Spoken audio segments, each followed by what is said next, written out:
I'm originally Lebanese, but I've been here 20 years now. So I don't identify much with anything anymore except just being a seeker.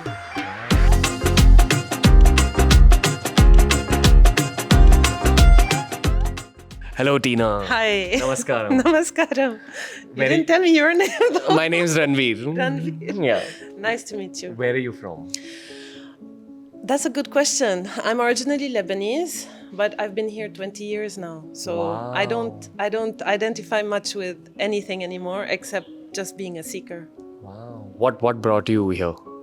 The bearded dude you met yesterday, he came and fished me from Lebanon. No, but how did you come across Sadhguru? Seriously, he came there and fished me from there. Okay. What was your life like before?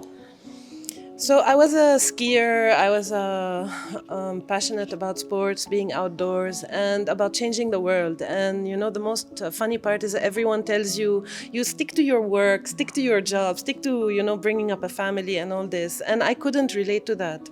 So when Sadhguru came and showed me that there was a way to really care about more than just a little bit of whatever around us, circle around us, I jumped on the chance and came here. When did you start meditating in your life?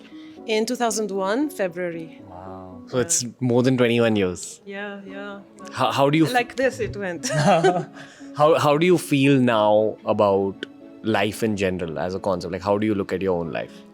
Life is celebration to me. It's like a dance, like what you were just doing. It's just absolute celebration. And it feels like every day I feel like I can't get any more joyful than what I am. And every day it just keeps growing. So when I was 20 and when 25 and I did this inner engineering, I thought I was happy. I thought I had everything in life, didn't have problems, anything.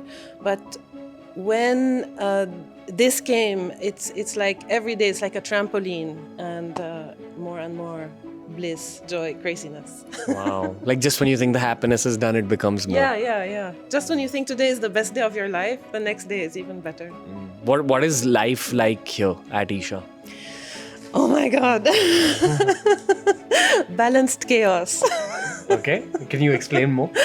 So I'm involved in a few departments like translation and just, you know, you get into everything here. Just like today, how things happen. So you, I don't know how to say it, but it's like there is some kind of system and order to things, but at the same time, you never know what to expect with Sadhguru. The day you think you know what he's going to do next, something else comes up that's even crazier than the day before.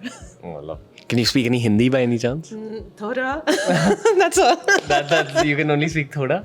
I mean, my husband tries, but I'm very... Your husband is Lebanese? My husband is Indian. Okay. He's you know Satya Paul, the brand? Yeah. I think you just mentioned. Yeah. And so he's the Satya Paul designer. Oh, okay. I mean, he's the one who created the brand. Okay. I wear the pocket squares of Satya Really? Paul. I'm wearing the shawl. Yeah, I mean, like now I can tell. Now it makes sense to me. Yeah. But what does the average Indian not know about Isha Foundation according to you?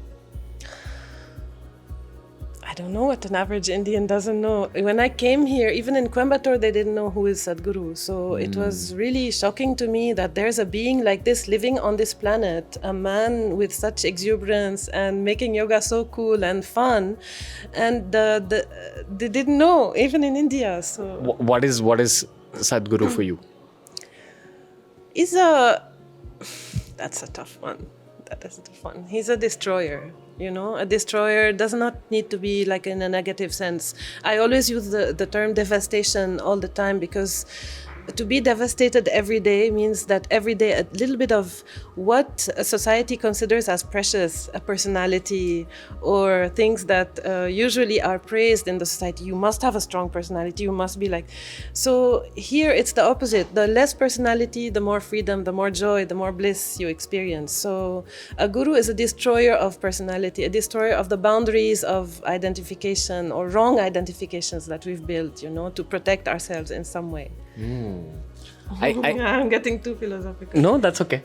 I feel there's a lot of happiness here in anyone I speak. I won't call it happiness, I'll call it joy. Yeah, I mean, tears are coming in my eyes just talking about it now. Because it's not something you contain. It's like, it grows as you share it, it grows, and it's just uncontainable at some point. No. Tina, it was a joy talking to you. Thank you. Namaskaram. Thank you, Ranveer. I hope it was okay. Yeah, it was. Okay. Dennis, how are you? Yeah, I'm doing well. Where are you from, brother? I'm from Holland, the Netherlands. Where in Holland? I was brought up in the countryside, but I studied in like the more like Amsterdam kind of side. Okay, crazy. When are you in India since? I started living here since 2019. But before that, I used to come many times. Like since 2012, I think I've been coming up and down here. Okay. How old are you, bro? I'm 27. 27? Yeah. Wow. You know, I went to Holland when I was 22 or 23. And when I went there, my first thought was I could live here one day. Yeah, it is an amazing place. So Sure. that's the question I have for you, that why did you choose to live here? Because for me, so basically my journey here started in 2016. I came here for the first time to the ashram here in India, in Coimbatore. And at that time already I was amazed like how this place is, the exuberance, like how the people are. And at that time already this thought was there in my mind a little bit where, I was thinking like, oh, actually, to live here would be amazing. And as a kid growing up, always I had this fantasy also. I want to live somewhere later when I'm grown up, like, between palm trees and, the more tropical countries. Because if you experience the winter back home, it's It's intense. it's cold. Yeah. So when I came here, at that time, I did the teacher training here for the Hatha Yoga teacher training. So already that seed was planted in my mind. And then I went outside, was teaching for some time. I stayed in London also. I was living there for like a year and a half, teaching there full time also. But this desire became stronger and stronger and stronger to just be in this space. And also, if you have been here, the consecrated space or just being in a consecrated space does something else to you. Like it really like evolves you in a different way altogether. What does the word consecrated mean? Means like a energized space, like basically from inanimate things you put like life into it. That's basically consecration. You said something about the people here as well. You said that when you spoke to the people here, it gripped you. So what was it about the people here? Oh, okay. So the people here, I would say it's just that openness and that willingness which is there. They're very committed in what they are doing, and just seeing that, it inspires you to be the same way. Like just giving your life to something, which is not really yours. You don't get anything out of it. But just seeing that commitment is something else. So that inspired me also to, take it up to come here and live here as a full-time volunteer in that sense. And like, what do you ever feel like your mood is ever low here at all? Now, sometimes when the activity is like very intense, it will go down a little bit. But in general, it is something, which is always like in retrospection, it's something which you are doing to yourself. So, in that way, it's not because of the situation normally. It is because of, how I'm taking it up by myself. And, having that retrospection also, it's very easy to get out of it. The moment I notice, okay, I'm a little down, then I know what to do. I know, like, I have so many things that I can do. I can do my Hatha Yoga practice. I can sit and meditate. I can do something else just to get myself back together again. And then it naturally happens to be joyful again. One thing I notice here is that people have this ability here to scan their own mind a lot. And like even the way you said that, you scan it again and then you realize things. This is not there in cities anywhere in the world, not Holland, not Indian cities. But the people here, there's something very different about the way your minds work. But do you feel like when you're here, you're evolving a lot every day? Yes, definitely. I feel like that. It's definitely a growing process every day. Like, because that is the intention also of this space. It is, you have to focus on yourself. You have to focus on your own personal growth. And if you just keep the focus there, you'll see this is something that very easily happens. Sometimes also you forget also, then those other things will start coming up. But normally if you have that focus, it's very easy to make it living process for yourself. Is your family also here? No, my family lives back home.